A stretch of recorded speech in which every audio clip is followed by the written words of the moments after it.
All right, Rob Dew with Infowars.com, standing near the entrance of the Milwaukee Theater, and I had a lady who approached Travis, and she had some news for him about the ballot for the primary election tomorrow. So, what's your name, and tell me what you found? Yeah, my name is Mary Milkey, and my friend called me early this morning, and she asked me if I had seen the Milwaukee Journal Sentinel.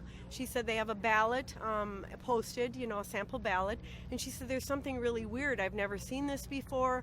Underneath the list of names from the candidates, it says Uninstructed Delegation, so you could check that box.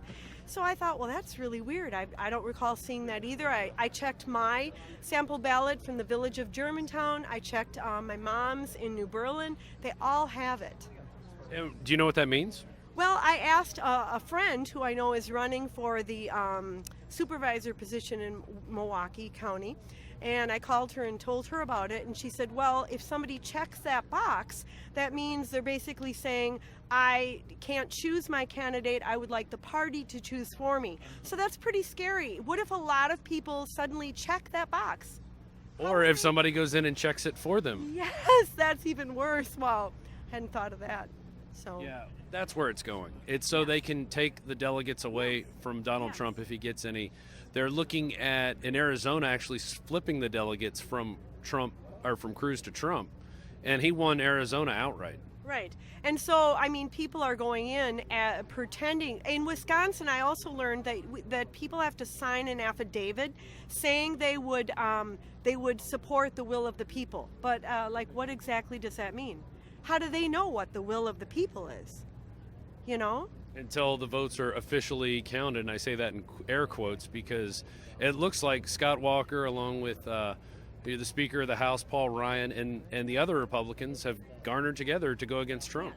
And I mean, I've been calling my representatives. I'm really disappointed, or actually that's an understatement, but very upset with them because we feel like, in fact, Scott Walker left the race and he said someone is running our elections for us. And then he seems to be aligning with the very people that are running the election. They seem to be very afraid of Donald Trump winning. Yes, that's exactly right. Why do you think that is? Because I think he's an anti-globalist. I think he gets what's happening. I think he's very concerned about our national sovereignty. He loves his country. And I think he knows what's been going wrong. I've listened to an interview of him from way back, and he's been saying the same thing from years ago about, the trade and all these things. And these people who have been in office and in power for so long, they don't want to lose this power. I totally agree. And how many people do you expect to be here today? Well, I don't know. The rally yesterday in West Allis, I heard, went all the way around the block, so I think it'll be a packed house. Yeah.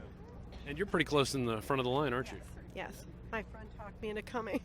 So what are your friends saying? Are they Trump supporters, or do they support Ted Cruz? Well, I think a lot of people have been wrestling and struggling with this. They have questions and concerns about, the Cruz camp, and and there were things, obviously, all these attacks cause people to, they don't know what to do, and so people had to really do some searching and of deciding, to stand with Trump, because this is the only way we can really garnish our vote for our city, our state. And so do you guys vote with electronic voting machines? Yes, and they're new machines. I have a friend who is a poll worker, and she said the problem is that if you get your ballot spit back out and there's an error, if you don't check it and you put it in, it will count, the error will be counted. So people really need to be vigilant about that too. So I guess the key is check your ballot, and then don't check the box that says pick whatever delegate you want there, Republican Party. Right, that's right. All right, anything else you want to add? Nope, that's good. Okay, we'll find out tomorrow what happens. It'll be very interesting. Wisconsin sure is in the forefront right now. So, all right, so there you go. That's a little interesting information. Be sure you look at that box. If anybody else wants to get online and put the link to their boxes for the different areas in Wisconsin to show people that this is really happening, that they will try to take the delegates from Donald Trump if he wins and give them to Ted Cruz. It's been Rob Dew with Infowars.com. The line is starting to get longer here for the Trump rally at the Milwaukee Theater. Stay tuned for more reports.